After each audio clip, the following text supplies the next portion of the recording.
All right, here I am. Yay! Yeah. Hey, clap early, clap often, I guess. Ah, all right. I like Ski doing a train song.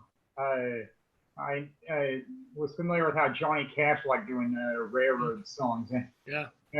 I know that when I lived in suburban Chicago and would go to St. Louis for an annual visit for baseball games, I started out uh, taking the Amtrak train, which was horribly inefficient, but still hearing the song "City of New Orleans" remind me of it a little. Although that's a different route. We didn't go through Kankakee, as far as I know. Thing I remembered was one time the conductor said to somebody who wanted to smoke is, "Don't talk, just smoke. We aren't going to be here for long," because at most of the stops they were there long enough to get people on and off, and if it was Bloomington Normal or Springfield, then they might be there a little bit longer, but not that much longer. And I know the another train song that I was thinking of was Wabash Cannonball, and I looked it up on Wikipedia really quickly, and I was surprised with how many people had performed it. I There was mention of Roy Acuff, but it sounds like the song went back even farther than him, like to the late 19th century. But yes, they mentioned the Carter family performing that even before Roy Acuff. It's like, wow. I remember seeing that one in a music class in school, and I guess the verse I remember singing must be hard to find. It must not be the first one because I remember singing something about great cities of importance are reached along the way. Chicago and St. Louis, Rock Island, so they say.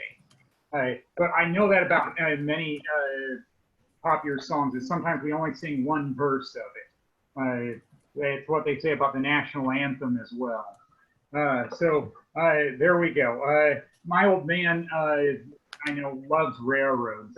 He'd want to talk about that quite a bit. About railroads that used to go through there or still do. And he would say, exasperated, look at American railroads. I guess because of them losing influence, prominence, and such over the years. So now for the regularly scheduled jokes. I'm still doing cleanup here and there, and I'm proud of some of the things I've done in terms of repurposing things. I know that what I did this past week wasn't the first time I repurposed something as a Christmas ornament. Some people might be surprised that I keep up a Christmas tree year round, but it's a little tabletop Charlie Brown type Christmas tree piece. Well, and nobody else sees it because I'm the only one that lives here. I can keep it tucked away in a corner, and sometimes even I forget that it's but I was looking at it and I was, oh, there's no Iowa Hawkeyes ornament on it. That's the school I went to. It's like, wait a minute, I can do something about that. I remember this gaudy necklace that I bought when I visited New Orleans back in 2002, and I said, yeah, why don't I cut off the beads from that and then just string it up as an ornament? And yeah, that made more sense because I wasn't using or wearing that necklace anyway. It's like, yeah, I called it gaudy in my blog entry. It's like, what? Am I trying to look like a rapper if I'm wearing that? I know that's what some people would say, although I didn't get comments about it because I didn't wear it much. And it was just on this hat rack that you see right here, buried under other things. So it's like, yay! Now it might actually get seen more. Uh, it was another two-movie weekend for me. I figure that's one of the safer things I can do is just watch movies at home. And it's still one of them being a Redbox rental and the other from a video store. And when I posted that on Twitter recently, somebody said that's still a thing, a video store. Well, I found an independent video store near my new workplace in the West Metro. So yeah, I guess some towns still have it. I with the video store, the one that I rented was the last of the three Harold and Kumar movies. A coworker kept telling me about it. It's like, yeah, they were all farces. I guess the stupid humor worked for some people, but I was fine with this being the third and final one, so I can move on to movies that I'll probably enjoy a lot more, like some starring John Goodman that are old and, of course, Redbox won't have. So Redbox rental was Force of Nature, the one with Mel Gibson about a heist during a hurricane in Puerto Rico. Oh, yeah, yeah, yeah. and it's like, well, I do like thrillers. If I think it was a thriller, I guess I like it. But then I noticed a few plot holes, so it's like, what are you going to do about that? And was there any music that I noticed about that? Probably more so with Harold and Kumar because they have a lot of the standard Christmas music on. And I learned something about that. Who was it? David Lenander was telling me about who wrote a song and who was famous for singing it. I found that out from watching Harold and Kumar. Beginning to look a lot like Christmas, according to the credits, was written by Meredith Willson, the Iowa native that did Music Man. It's like, Yeah. so it's like, cool. I like knowing that. It was just that somebody else was famous for singing beginning to look a lot like Christmas, like Bing Crosby, I think. And I know I actually have been to the Meredith Willson Museum in Mason City. One of my fellow comics is from there as well, so I made sure to tell him after I went there. And yes, they have a lot there about the Music Man, but not just about that. They even had something about the Charlie Chaplin movie Great Dictator there because Meredith Willson did some of the music for it. And I guess Willson also was in John Philip Sousa's band. So in many cases, somebody being famous is not an accident. They got started early in what they loved doing, and they got sponsored by the right people. That's what I learned from studying history, which in a lot of ways is just a fame game. Museums, of course, I love that. History major, got to put that out there. I know I got a reaction out of Ski about the Mel Gibson movie, so I guess eventually I'll find out what that is in reference to. Oh, might as well get to the next subject on history. I know that social media, I can take it or leave it. I have a love-hate relationship with Facebook. And I'm a member of the American Historical Association. Even they have social media. They have a forum that's basically social media for historians. That means anybody with a computer can put their opinion out there about something. And most recently, it was about tearing down statues and statehood for Washington, D.C. Well, the D.C. statehood has been talked about for decades and still sounds like it's not likely to happen. And what I couldn't believe was I was just stating facts about how it was considered a lot over the years, but unlikely to happen because they need a constitutional amendment. There's already one, giving them electoral votes. And then somebody said, before anybody gives opinions about this subject, you should read all these things. And it's like, I wasn't giving an opinion. I was just giving all of these facts. And it's like, yeah. And then I just got bored with the forum after that. I'm still reading what people post about that, but it's a lot like Facebook. It's like, yeah, I'm done with it.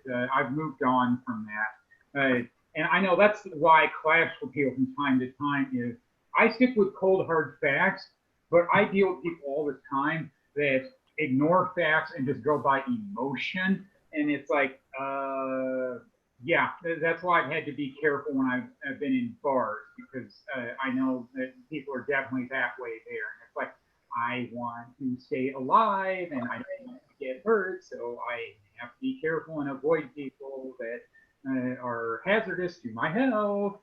But thanks to the virus, thankfully, that's done for me on avoiding bars. So, yeah, that's neither here nor there, but got to put it out there. While driving to and from work, I see some of the same things every day.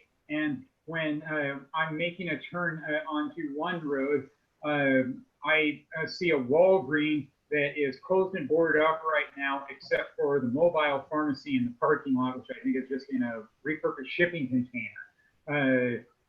It's on Hiawatha in South Minneapolis. And the weirdest thing that I'm seeing there is that there's a security guard outside that closed Walgreens store. What are they guarding? I mean, I don't get it. And no, I haven't bothered to stop and ask them that because they probably just tell me to go away.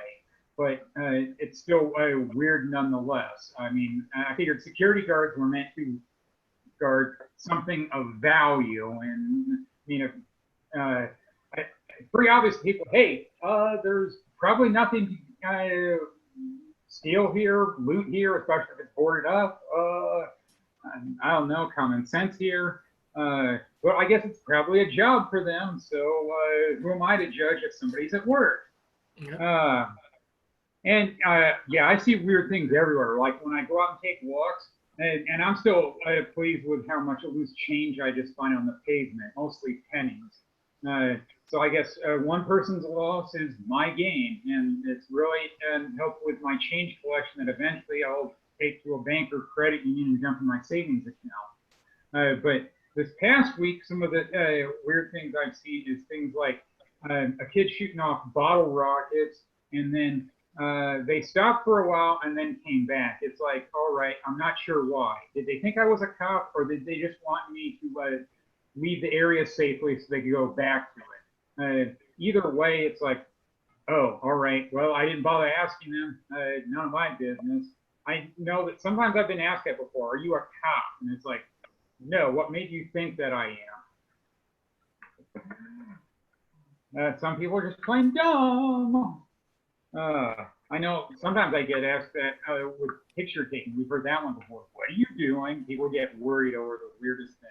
Oh, and another thing that I saw not far from there was a man laying face down near some bushes. And then I felt like kicking him awake, but then it's like, well, no. I guess I believe in letting sleeping dogs lie. Then I noticed that it looked like his stomach was moving. So it's like, oh, I guess he's breathing. So no need to nudge him or anything like That's that. good. But I'm still wondering what he was doing there. I mean, there were probably better ways to sleep and better places to sleep too. But everybody has their story, and I guess I'll just have to make up their story and go, you're otherwise better evidence. And sometimes I take really long walks, and it can be a mile and a half or even more, and then round trip. I turn around to the round trip, so it's like at least 3-4 miles. And on Sunday, I was I was just walking through a parking lot to a dry cleaner. Of course, it's closed because it's Sunday. And there was a man next to an idling SUV, and he was just enjoying a flavor ice sleeve. And it's like, what?